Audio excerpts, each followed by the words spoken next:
शुरू करने से पहले अगर आपने अभी तक हमारे चैनल को सब्सक्राइब नहीं किया तो इसे सब्सक्राइब कर दीजिए, बेल आइकन को प्रेस कर दीजिए ताकि फ्यूचर में आने वाली हर वीडियो की नोटिफिकेशन आप तक पहुंच सके। और वीडियो को लाइक, कमेंट और शेयर करना मत भूलिएगा। चलिए वीडियो हम लोग शुरू करते हैं। प्रिय छात्रों नमस्कार। लर्निंग विद योगेंद्र में मैं योगेंद्र शुक्ला आपका स्वागत करता हूं।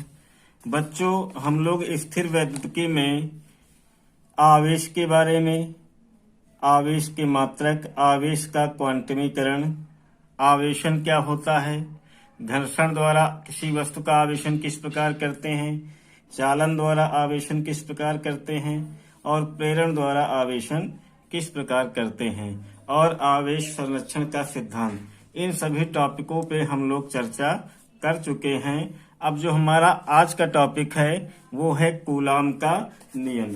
ये बोर्ड एग्जाम के हिसाब से बच्चों बहुत ही अच्छा टॉपिक है, इम्पोर्टेंट टॉपिक है, जो सदैव बोर्ड एग्जाम में इसके क्वेश्चन पूछे जाते हैं। तो बच्चों, जैसा कि हम जानते हैं कि जो सजातीय आवेश होते हैं वो चाहे प्लस प्लस हो, ये सजातीय आवेश होते हैं, ये एक दूसरे क्या करते हैं, प्रतिकर्षित करते हैं, एक दूसरे को प्रतिकर्षित करते हैं, वो चाहे प्लस प्लस हो या माइनस माइनस हो। और जो विजातीय आवेश होते हैं जैसे प्लस माइनस या माइनस प्लस, ये एक दूसरे को क्या करते हैं, आकर्षित करते हैं, ये एक दूसरे को आकर्षित करते हैं। अर्थात सजातीय आवेश एक दूसरे को प्रतिकर्षित करते हैं और विजातीय आवेश एक दूसरे को आकर्षित करते हैं। बच्चों, इससे यह पता चलता है कि आवेशों के बीच क्या होता है, एक बल कार्य करता है। आवेशों के बीच एक बल कार्य करता है। इस बल को बच्चों अगर प्रतिकर्षित करेंगे तो प्रतिकर्षण बल कहेंगे, आकर्षित करेंगे तो आकर्षण बल कहेंगे। इसे वैद्युत बल भी कहते हैं। इसे क्या कहते हैं, वैद्युत बल भी कहते हैं, वैद्युत बल भी कहते हैं या स्थिर वैद्युत बल कहते हैं, स्थिर वैद्युत बल भी कहते हैं। क्यों स्थिर वैद्युत बल क्यों कहते हैं, क्योंकि देखिए अगर आवेश क्या हो, स्थिर हो, अगर आवेश क्या हो, स्थिर हो, तो उनके बीच लगने वाले बल को क्या कहते हैं, स्थिर वैद्युत बल कहते हैं। बच्चों, फ्रांस के एक वैज्ञानिक थे कूलाम। इन्होंने दो स्थिर बिंदु आवेशों के बीच, दो स्थिर बिंदु आवेशों के बीच, दो स्थिर बिंदु आवेशों के बीच कार्य करने वाले बल, दो स्थिर बिंदु आवेशों के बीच कार्य करने वाले बल के संबंध में एक नियम प्रस्तुत किया जिसे कूलाम का नियम कहते हैं, जिसे कूलाम का नियम कहते हैं, जिसे क्या कहते हैं, कूलाम का नियम। जैसे बच्चों हमने आपको बताया कि अगर सजातीय आवेश हैं तो एक दूसरे को प्रतिकर्षित करते हैं, तो इनके कारण आवेशों पर लगने वाला जो बल होगा वो प्रतिकर्षण बल होगा। अगर विजातीय आवेश है तो एक दूसरे को आकर्षित करते हैं और इनके कारण लगने वाला बल आकर्षण बल कहलाता है। इन बलों को वैद्युत बल भी कहते हैं। यदि आवेश स्थिर हैं तो इसे स्थिर वैद्युत बल भी कहते हैं। चूंकि इसके विषय में अध्ययन जो है कूलाम ने किया था, इसलिए इस बल को कूलाम बल भी कहते हैं, इस बल को कूलाम बल भी कहते हैं।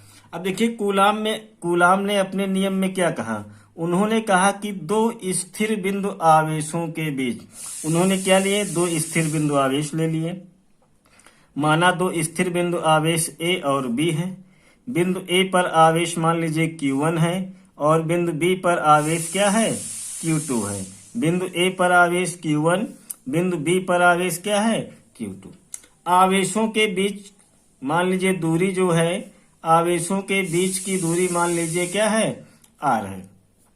तो कूलाम ने कहा कि यदि दो बिंदु आवेश स्थिर हैं तो उन दो बिंदु आवेशों के बीच जो वैद्युत बल लगता है, बच्चों वो वैद्युत बल आकर्षण बल भी हो सकता है और प्रतिकर्षण बल भी हो सकता है। अर्थात Q1 व Q2 समान आवेश की भी हो सकते हैं और असमान आवेश के भी हो सकते हैं। तो उन्होंने कहा कि दो बिंदु आवेशों के बीच लगने वाला वैद्युत बल उन दोनों बिंदु आवेशों के गुणनफल, अब आवेश क्या है Q1 Q2 और इनका गुणनफल क्या हो जाएगा Q1 इंटू Q2 के अनुक्रमानुपाती होता है, के अनुक्रमानुपाती होता है तथा इन दो बिंदु आवेशों के बीच की दूरी के वर्ग, अब इन दो बिंदु आवेश के बीच की दूरी क्या है, वो है r है और इसका वर्ग क्या हो जाएगा r² के व्युत्क्रमानुपाती होता है। क्या होता है, व्युत्क्रमानुपाती होता है। अर्थात कूलाम का नियम क्या कहता है कि दो स्थिर बिंदु आवेश के बीच लगने वाला आकर्षण या प्रतिकर्षण बल, या कह सकते हैं कूलाम बल या वैद्युत बल, उन दो बिंदु आवेशों के गुणनफल के अनुक्रमानुपाती और उनके बीच की दूरी के वर्ग के व्युत्क्रमानुपाती होता है। अगर इन दोनों पदों को आपस में मिला दिया जाए तो ये आपका हो जाएगा F अनुक्रमानुपाती Q1 Q2 और बटे में r²। बच्चों जब हम अनुक्रमानुपाती का चिन्ह हटाते हैं तब एक नियतांक लगाते हैं, तो मान लीजिए यहाँ पर एक नियतांक लगा दिया गया क्या K, तो ये आपका हो जाएगा F बराबर K Q1 Q2 अपान r²। जहाँ K क्या है बच्चों, जहाँ K एक अनुक्रमानुपाती नियतांक है, जहाँ K एक अनुक्रमानुपाती नियतांक है, अनुक्रमानुपाती नियतांक है। बच्चों ये जो K का मान है ये दो बातों पर निर्भर करता है। K का मान जो है ये दो बातों पर निर्भर करता है। सबसे पहले ये जो बिंदु आवेश हैं, इन बिंदु आवेशों के बीच माध्यम कैसा है, वायु का माध्यम है या कोई अन्य माध्यम है, तो इनके आवेशों के बीच जो माध्यम है उस माध्यम पर निर्भर करता है। उसके बाद अब बिंदु आवेशों के बीच जो बल लगता है और ये जो बिंदु आवेश हैं और इनके बीच की जो दूरी है, इनके मात्रक किस पद्धति में दिए गए हैं, यानी कि ये दूसरी चीज पे निर्भर करता है मात्रकों पर, यानी मात्रक SI पद्धति में दिए गए हैं या CGS पद्धति में दिए गए हैं। तो बच्चों K का मान दो बातों पे निर्भर करता है, एक तो आवेशों के बीच माध्यम कौन सा है इस पर निर्भर करता है, और दूसरा इन आवेशों के बीच लगने वाला बल और इनके बीच की दूरी और आवेशों के मात्रक किस पद्धति में दिए गए हैं। K का मान इन बातों पर निर्भर करता है। बच्चों K का मान जो होता है, K का मान होता है 1/4 पाई F∠0। बच्चों इसे F∠0 या F∠0 भी पढ़ते हैं। इसका मान जो होता है F∠0 का मान होता है 8.85 गुणे 10 की पावर -12, 10 की पावर -12 होता है। बच्चों F∠0 का मान कितना हुआ 8.85 गुणे 10 की पावर -12। अभी इसके आगे इसका मात्रक भी लिखा जाएगा, तो इसका मात्रक क्या होता है इसको अभी हम आगे बताएंगे कैसे F∠0 का मात्रक हम ज्ञात कर सकते हैं। तो बच्चों अगर हम यहाँ पर अगर K के स्थान पर K बराबर 1/4 पाई F∠0 के स्थान पर अगर हम ये मान रखते हैं, ये मान अगर रख दे और यहाँ पर पाई का मान रखें, तो हमारा जो K का मान निकल के आता है वो आ जाता है 9 गुणे 10 की पावर 9। अब K का भी जो मात्रक होता है वो K का मात्रक हम अभी आगे निकाल के आपको बताएंगे कैसे K का मात्रक हम ज्ञात कर सकते हैं। तो बच्चों हम इस समीकरण, मान लीजिए यह समीकरण आपका समीकरण नंबर है 3, तो आपका अगर K का मान हम यहाँ पे रखें या K का मान ये वाला हम यहाँ पे रख सकते हैं, तो आपका जो समीकरण 3 हो जाएगा वो हो जाएगा K के स्थान पे हम रख सकते हैं 1/4 पाई F∠0 Q1 Q2 upon R square. के स्थान पे हमने क्या रख दिया? 1/4πε0।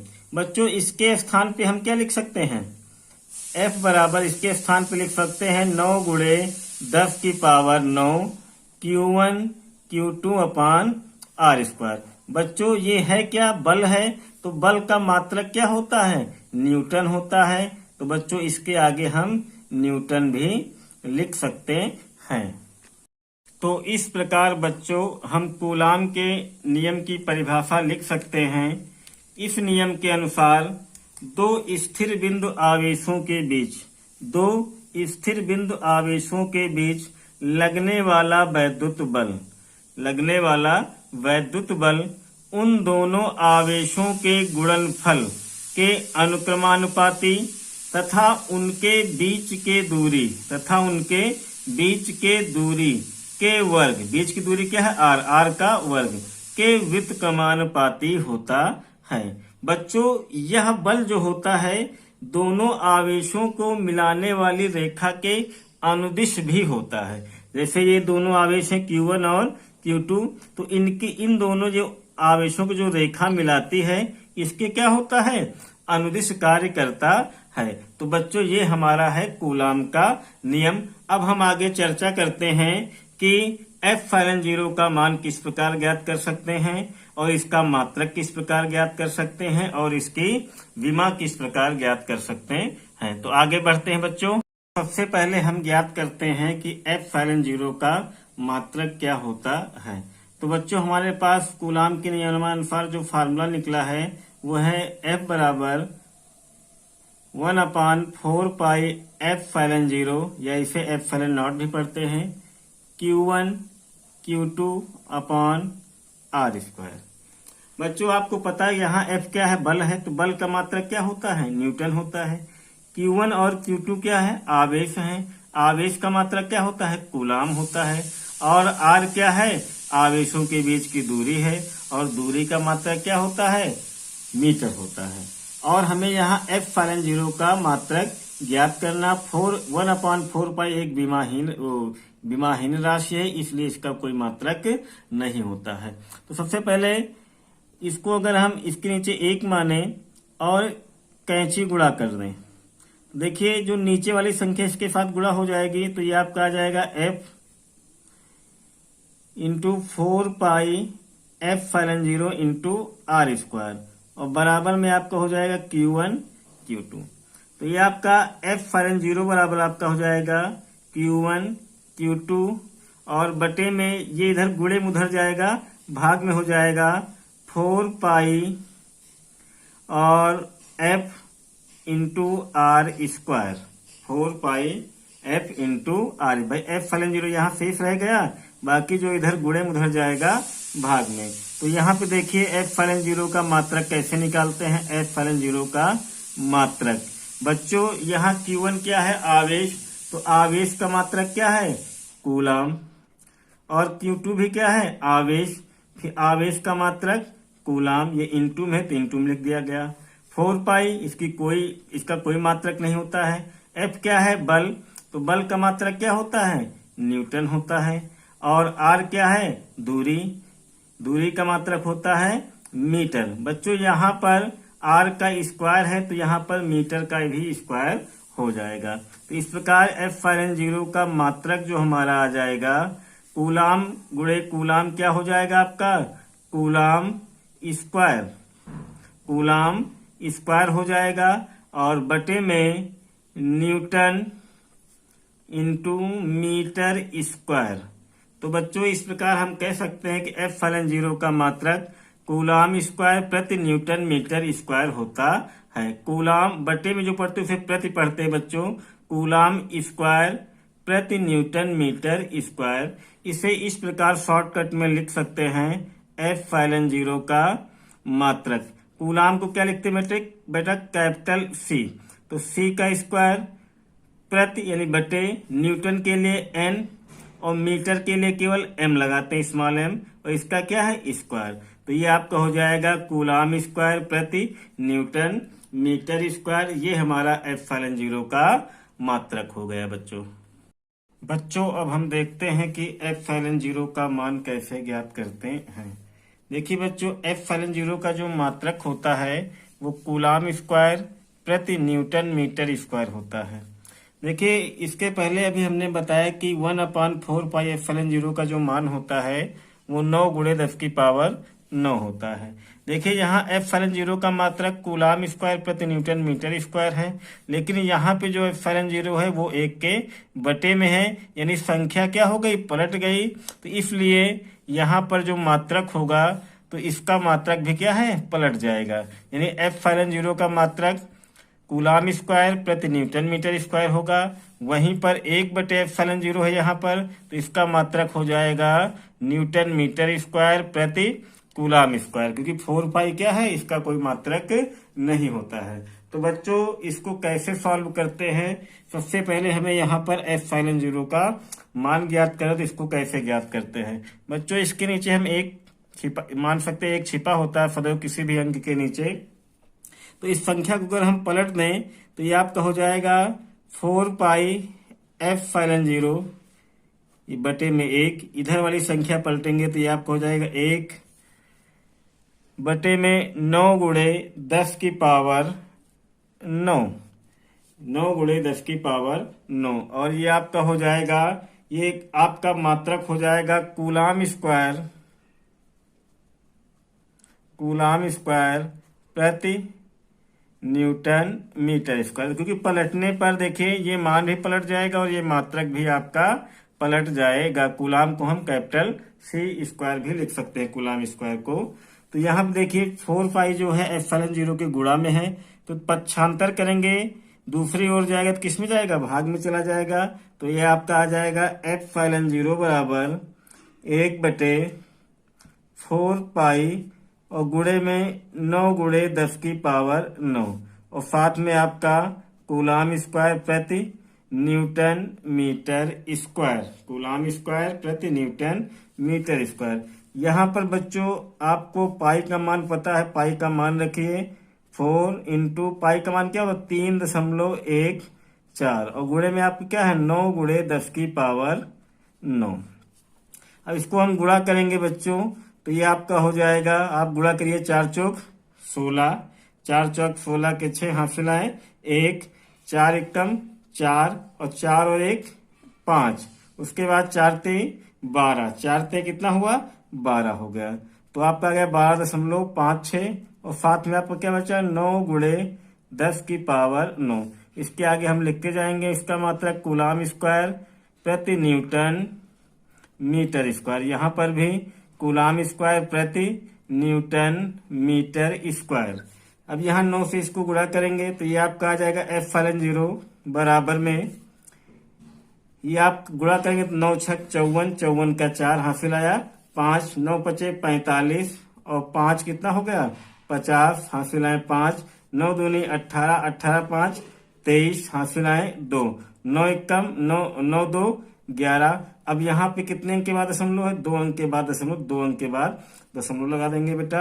अब देखिए 10 की घात नीचे क्या है 9 है, इस ये हर में इसको अंश में ले जाएंगे तो ये आपका हो जाएगा 10 की घात -9। बच्चों यहाँ 2 अंक के बाद दशमलव है तो ये आपका हो जाएगा एप्सिलॉन जीरो बराबर, दशमलव हटाएंगे तो ये आपका हो जाएगा 100।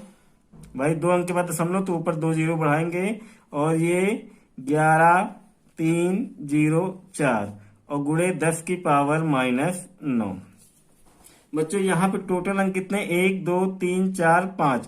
देखिए भाग कब करेंगे तो नीचे वाली संख्या क्या है बड़ी है, ऊपर वाली संख्या छोटी है। तो ऊपर वाली संख्या को बड़ी करने के लिए हम यहाँ क्या करते हैं जीरो बढ़ाते हैं। अब यहाँ पे कितने जीरो हम बढ़ा सकते हैं, देखिए जैसे यहाँ कितने अंक है 1 2 3 4 5 अंक है, ऊपर कितने अंक हैं 3 अंक है। तो संख्या हमें अगर बड़ी करनी है तो अगर नीचे 5 अंक है तो ऊपर 6 अंक हो जाएं तो भाग करने में हमें आसानी रहेगी। तो हम ऊपर बढ़ाते हैं, जैसे यहाँ ऊपर कितने अंक बढ़ा सकते हैं 3 जीरो ऊपर हम बढ़ा सकते हैं। तो 100 तो पहले से लिखा था तो हम ऊपर बढ़ाते हैं 1 2 3 जीरो बच्चों बढ़ाते हैं। तो जब 3 जीरो बढ़ाएंगे तो दशमलव, जैसे यहाँ पे दशमलव, मान लीजिए यहाँ पे दशमलव लगा है, जब 100 है तो 100 के आगे दशमलव क्या है, लगा है। अगर दशमलव के दाहिनी ओर 0 बढ़ाना हो तो जो 10 की घात होती है उसमें जितने अंक 0 बढ़ाएंगे उतने अंक 10 की घात में से घटा देंगे। तो हमने यहाँ पे 3 0 बढ़ाए हैं, तो 10 की घात में से 3 जो क्या करेंगे, घटा देंगे। अगर बाईं ओर 0 बढ़ाते हैं, बाईं ओर दशमलव को ले जाते हैं, बाईं ओर दशमलव को ले जाते हैं, तो 10 की घात में संख्या, वही संख्या क्या करते हैं, जोड़ते हैं। हम यहाँ ये भी कह सकते हैं कि 0 को बढ़ाया है, या ये भी कह सकते हैं दशमलव को 3 अंक क्या किया है, आगे किया है। जब दशमलव को 3 अंक आगे अर्थात दाईं ओर किया है तो 10 की घात में से 3 घटाया जाएगा। अगर यही क्रिया हम 10 जो दशमलव है वो बाईं ओर 3 अंक ले जाते तो 10 की घात 3 में क्या करते, जोड़ते। बच्चों यहाँ शायद आप ये रिकॉर्डिंग में आ नहीं रहा था, तो एक बार पुनः समझते हैं इसको। बच्चों यहाँ पर 100 बटे 11,304 गुणे 10 की पावर -9 था। 100 के बाद कोई अंक नहीं, अर्थात यहाँ पे दशमलव लगा है। भाग करने के लिए हमें आसानी तब होती है जब ऊपर वाली संख्या बड़ी हो, नीचे वाली संख्या छोटी हो, तो आसानी से हम लोग भाग कर सकते हैं। तो नीचे 5 अंक हैं और ऊपर कितने हैं, 3 अंक। तो अगर हम 6 अंक ऊपर कर लें तो ऊपर वाली संख्या क्या हो जाएगी, बड़ी हो जाएगी। तो 6 अंक करने के लिए हम दशमलव को कितने, यहाँ 3 अंक है ही, दशमलव को 3 अंक और दाईं ओर बढ़ाते हैं, 3 स्थान आगे बढ़ाते हैं। जब 3 स्थान आगे बढ़ाएंगे तो 3 0 और बढ़ा देंगे।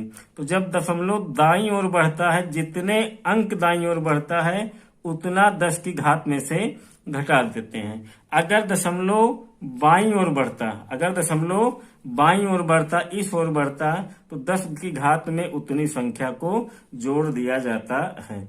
तो बच्चों ये आपका हो जाएगा 11,304 बटे में क्या है, 11,304। और इस यहाँ पर जो भी आपका मात्रक है ये आप अपना मात्रक लिखते रहिए, कूलाम प्रति न्यूटन मीटर स्क्वायर, इसको आप लिखते रहिए साथ में, कूलाम प्रति न्यूटन मीटर स्क्वायर। अब बच्चों इसको हम सॉल्व करते हैं, भाग करते हैं, तो ये आप भाग कर लीजिएगा। ये भाग करने पे जो हमारा उत्तर आता है वो आता है 8.85।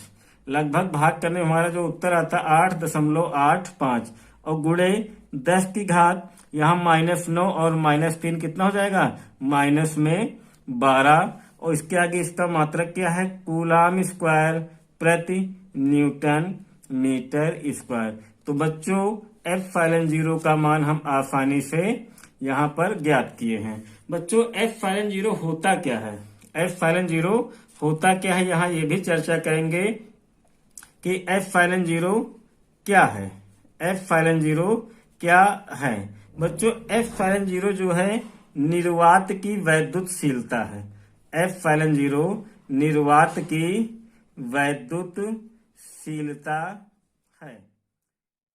तो बच्चों हमने ज्ञात किया कि F0 का मान किस प्रकार ज्ञात करते हैं और F0 का मान कितना होता है। तो F0 यहाँ पे हमने क्या बताया, क्या है, निर्वात की वैद्युतशीलता है। बच्चों इसको हम इस प्रकार समझ सकते हैं, मान लीजिए कोई 2 बिंदु आवेश किसी ऐसे माध्यम में रखे हैं जिसका माध्यम क्या है, विरल है।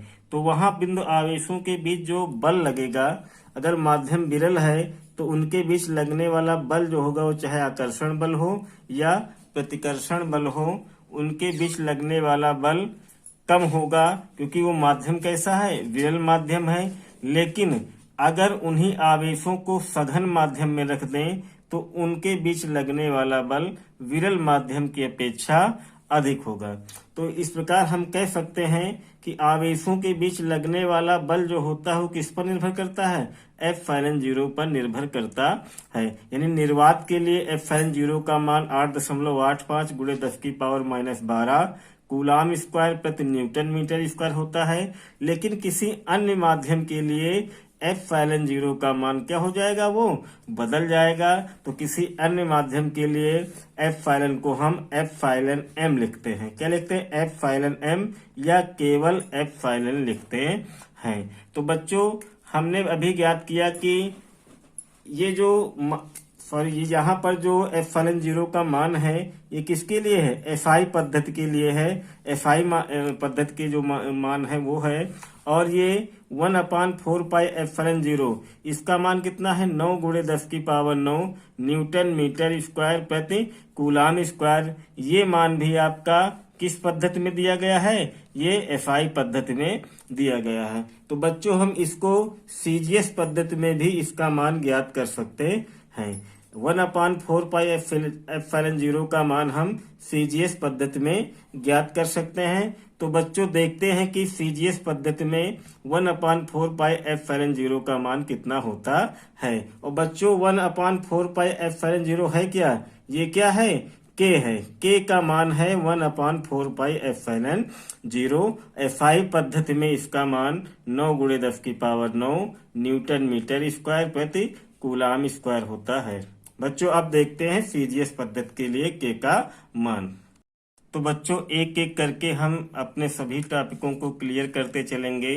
जैसा आपने अभी तक ज्ञात किया कि एप्सिलॉन जीरो का मात्रक क्या होता है, कैसे ज्ञात, उसको आप डायरेक्ट याद भी कर सकते हैं, लेकिन हमें ये भी पता होना चाहिए कि वो मात्रक किस प्रकार निकाला गया है। इसी प्रकार 1/4 पाई एप्सिलॉन जीरो का मान किस प्रकार निकाला गया है, आप उसे डायरेक्ट याद भी रखिए, और एप्सिलॉन जीरो का मान भी, उसका मान भी आपको याद रखना है। लेकिन आपको ये पता होना चाहिए कि ये मान हमें किस प्रकार प्राप्त हुआ है।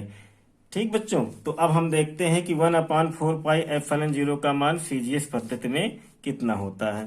तो बच्चों 1/4 pi epsilon zero, 1/4 pi epsilon zero, इसका जो मान होता है एसआई मात्रक में 9 × 10⁹, 9 × 10⁹ newton metre square, newton metre square और प्रति कूलाम स्क्वायर होता है।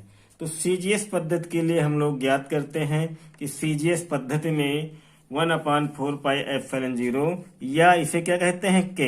के का मान कितना होता है। तो यहाँ पे हम देखते हैं 9 × 10⁹, ये आपका मान लिखा, इसको नोट कर दिया गया। न्यूटन, देखिए सीजीएस पद्धति में 1 न्यूटन बराबर होता है 10⁵ डाइन। तो ये आप न्यूटन के स्थान पे लिख सकते हैं 10⁵ डाइन। उसके बाद बच्चों मीटर स्क्वायर, तो 1 मीटर बराबर क्या होता है आपका? 100 सेंटीमीटर, क्योंकि सीजीएस पद्धति में जो मात्रक होता है दूरी का वो क्या होता है? सेंटीमीटर, और बल का मात्रक जो होता है क्या होता है? डाइन होता है। किसमें? सीजीएस पद्धति में। तो यहाँ पर मीटर स्क्वायर है, तो देखिए यहाँ पर 1 मीटर बराबर 100 सेंटीमीटर, तो ये आपका हो जाएगा 100 सेंटीमीटर। लेकिन यहाँ स्क्वायर लगा है, तो इसके ऊपर भी हम क्या करते हैं? स्क्वायर कर देते हैं। तो सेंटीमीटर, ये क्या आपका हो जाएगा? Centimetre square. उसके बाद आपका बटे में है क्या? Coulomb square. आपका बटे में है कूलाम स्क्वायर। अब कूलाम स्क्वायर का देखिए, ये मान भी हम पहले आपको बता चुके हैं कि 1 कूलाम बराबर क्या होता है? 1 कूलाम बराबर होता है 3 × 10⁹ स्टेट कूलाम, 3 × 10⁹ स्टेट कूलाम। तो इसके स्थान पे हम लिख सकते हैं, सी के स्थान पर ये आपका सीजीएस पद्धति में मात्रक हो जाएगा 3 × 10⁹ स्टेट कूलाम। इसका क्या, देखिए सी का स्क्वायर, तो यहाँ भी इसका क्या हो जाएगा? स्क्वायर हो जाएगा। ये आपका हो जाएगा स्टेट कूलाम।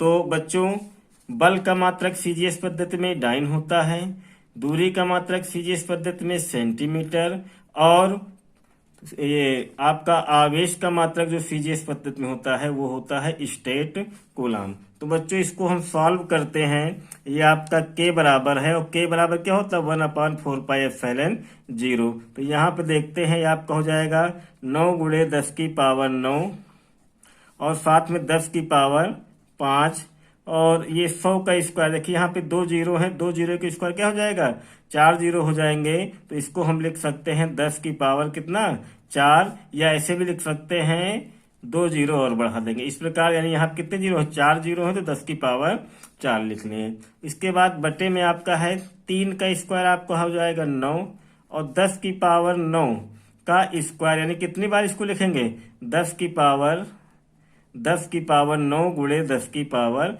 9, ये डायरेक्ट लिख सकते थे 10 की पावर कितना, 18। अब देखिए यहाँ 9 से 9 कैंसिल हुआ, 10 की पावर 9 से 10 की पावर 9, और 10 की पावर 5 और 10 की पावर 4 कितना हो गया बच्चों, 10 की पावर 5 और 10 की पावर 4 आपका हो गया 10 की पावर 9, और अपान में भी क्या है 10 की पावर 9। तो इससे ये कैंसिल हो गया, तो के का मान बच्चों आपका आ गया 1। अर्थात सीजीएस पद्धति में के का मान या 1/4 पाई एप्सिलॉन 0 का मान कितना होता है, 1 होता है। बच्चों इसको हम ऐसे भी बता सकते थे कि के का मान इसके सीजीएस पद्धति के लिए 1 होता है, लेकिन आपको भी पता होना चाहिए कि ये 1 आया तो कैसे आया। तो बच्चों मुझे उम्मीद है कि ये आप सीजीएस पद्धति में के का मान निकालना आपको समझ में आ गया होगा। बच्चों अब हम आगे देखते हैं कि एप्सिलॉन 0 की विमा क्या होती है।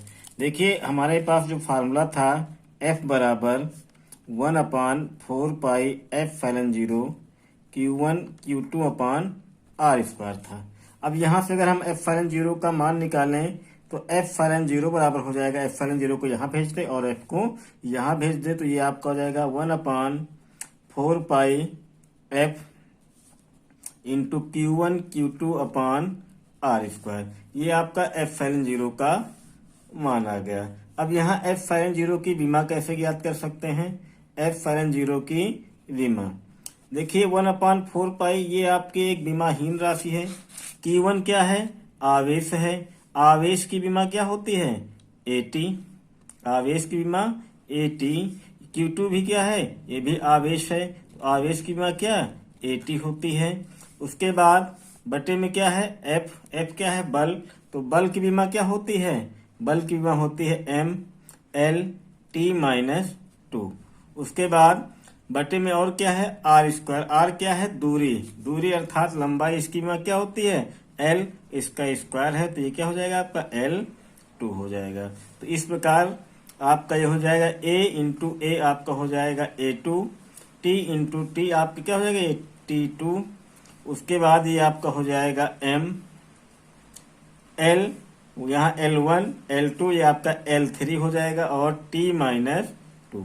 अब इसको ऊपर ले जाएंगे तो ये आपका हो जाएगा M की घात यहाँ क्या है 1 है, तो ये आपका हो जाएगा M-1, L प्लस में 3 ऊपर जाएगा L-3, T-2 ऊपर जाएगा T2, और ऊपर आपका जो है ये आपका है A2 और साथ में T2।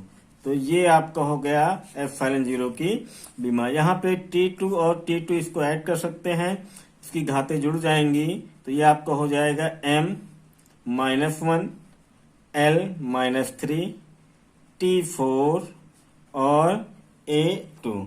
तो ये आपका आ गया एप्सिलॉन 0 की बीमा। इसको आप डायरेक्ट याद भी कर सकते हैं। तो इस प्रकार हम एप्सिलॉन 0 की बीमा ज्ञात कर सकते हैं। बच्चों इसकी बीमा जो है हम इसके मात्रक से भी निकाल सकते हैं। जैसे एप्सिलॉन 0 का जो मात्रक होता है, एप्सिलॉन 0 का मात्रक क्या होता है, आपको पता है कि एप्सिलॉन 0 का मात्रक होता है कूलाम स्क्वायर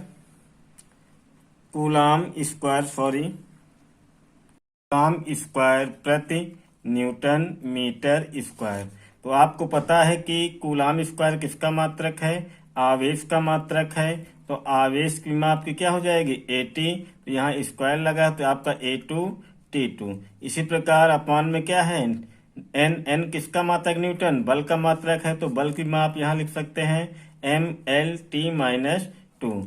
और M किसका मात्रक है, लंबाई या दूरी का मात्रक है, तो इसकी विमा क्या होती है L, और यहाँ स्क्वायर लगा तो ये हो जाएगा आपका L2। तो इस प्रकार हम एप्सिलॉन 0 की विमा ज्ञात कर सकते हैं। तो इस विधि से हम एप्सिलॉन 0 की विमा ज्ञात कर सकते हैं बच्चों।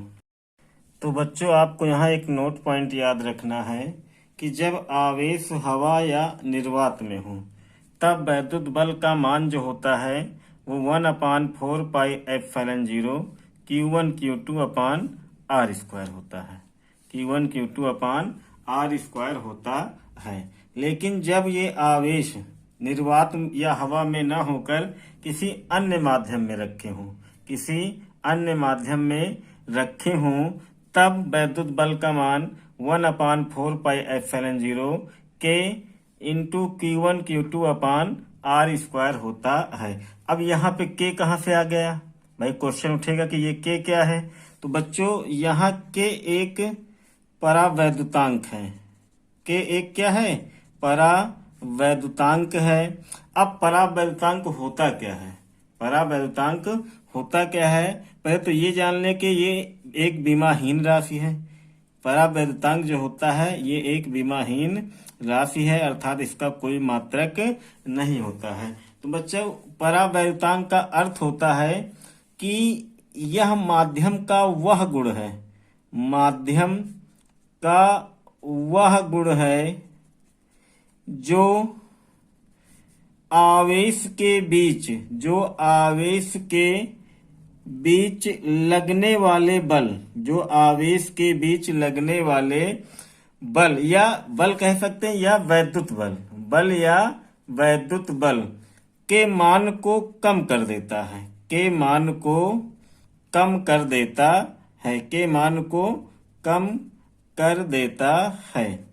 तो बच्चों परावैद्युतांक क्या है? यह माध्यम का वह गुण होता है जो आवेश के बीच लगने वाले वैद्युत बल को कम कर देता है। बच्चों के मान अलग अलग माध्यम में अलग अलग होते हैं। के मान जो होते हैं वो क्या होते हैं? अलग अलग माध्यम में, अलग अलग माध्यम में अलग अलग होते हैं, अलग अलग माध्यम में अलग अलग होते हैं। के का मान 1 होता है किसके लिए? निर्वात या वायु के लिए। निर्वात या वायु के लिए के का मान कितना होता है? 1 के बराबर होता है। और के का मान अनंत होता, इनफाइनाइट होता है। ये किसके लिए होता है? सभी धातुओं के लिए, सभी धातुओं के लिए के का मान कितना होता है? अनंत होता है। अन्य माध्यमों के लिए के का मान 1 से अधिक होता है। अन्य जितने भी माध्यम हैं, अन्य माध्यमों के लिए के का मान क्या होता है? 1 से अधिक होता है। बच्चों जब आवेश अन्य माध्यम में रखा हो तो अन्य माध्यम आपको कैसा हो सकता है? जैसे अन्य माध्यम, जैसे 2 आवेशों के बीच तेल हो, या 2 आवेशों के बीच कांच रख दिया जाए, या 2 आवेशों के बीच मोम रख दिया जाए, तो वो क्या हो जाएगा? माध्यम उसका बदल जाएगा। तो यहाँ तक आपको आसान समझ में आ गया होगा। तो बच्चों हम देखते हैं कि अगर इसको हम समीकरण 1 मान लें और इसको समीकरण 2 मान लें तो हमें यहाँ के का मान प्राप्त हो सकता है। तो इसको समीकरण 1 बटे समीकरण 2, यानी समीकरण 1 बटे समीकरण 2, दोनों को अगर हम भाग करेंगे, देखिए यहाँ पर जब आवेश हवा या निर्वात में हो, जब आवेश हवा या निर्वात में हो तो बल को क्या मानते हैं? F मानते हैं। और जब आवेश माध्यम में हो तब बल को हम F के स्थान पे Fm मान सकते हैं। क्या मान सकते हैं? Fm मान सकते हैं। समीकरण 1 और 2 से बाएं पक्ष को बाएं पक्ष से भाग देंगे और दाएं पक्ष को दाएं पक्ष से, तो ये आपका हो जाएगा F बटे Fm बराबर 1/4πε0 Q1 Q2 upon R square. पूरे के बटे में आपका है 1/4πε0 के Q1 Q2 upon R square. बच्चों इससे ये कैंसिल, 1/4π से 1/4π कैंसिल, तो ये आपका हो जाएगा F बटे आपका हो गया F बटे Fm बराबर 1/Φ0 और 1/Φ0 के। तो बच्चों ये संख्या क्या है? पलट जाएगी, तो ये आपका हो जाएगा F बटे Fm। सॉरी बच्चों, ये शायद डिस्टर्ब हो गया वीडियो।